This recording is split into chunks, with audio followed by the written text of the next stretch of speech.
Guys meet miss മുത്തു.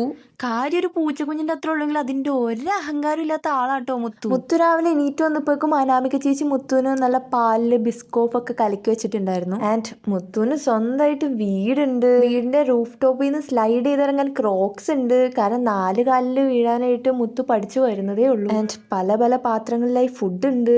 കാരണം ഏതെങ്കിലും പാത്രത്തിന്റെ മെറ്റലോ മെറ്റീരിയലൊക്കെ ഇഷ്ടപ്പെട്ടില്ലെങ്കിലോ. മുത്തുവിന് കളിക്കാൻ ബോൾ ഉണ്ട്. മുത്തുവിന്റെ ഒപ്പം കളിക്കാൻ കുറെ ആൾക്കാരുണ്ട്. എന്തിനേറെ പറയാൻ മുത്തുവിന്റെ ഫോട്ടോ എടുക്കാനായിട്ട് സ്വന്തമായിട്ട് ഫോട്ടോഗ്രാഫേഴ്സ് കാര്യമുണ്ട് മുത്തുവിന്. അങ്ങനെ ആകെ മൊത്തത്തിലൊരു റിച്ച് ലൈഫാണ് മുത്തുവിന്റെ. അനാമികക്കൊക്കെ ഇന്നലെ മുത്തുവിനെ കളഞ്ഞു കിട്ടിയത്. സോ പെട്ടെന്നുള്ളൊരു സെറ്റപ്പ് ഒക്കെയാണ് ഇതൊക്കെ.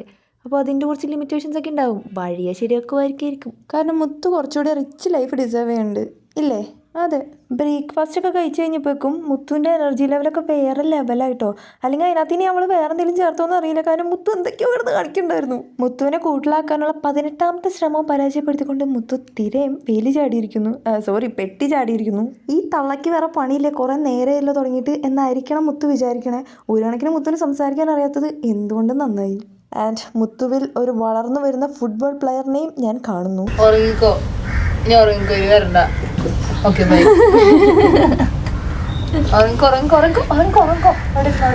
ഉറങ്ങില്ലേ കോളേജ് കൊണ്ടോ അവിടെ കിടന്നോ? എഞ്ചിനീയറിംഗ് കോളേജ് കൂടുതൽ വേറൊന്നുമില്ല.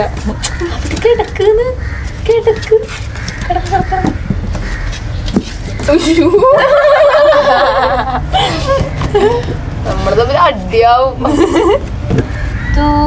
മുത്തുബ റെഡി ആവും, പോവാ നമുക്ക് പോവാം.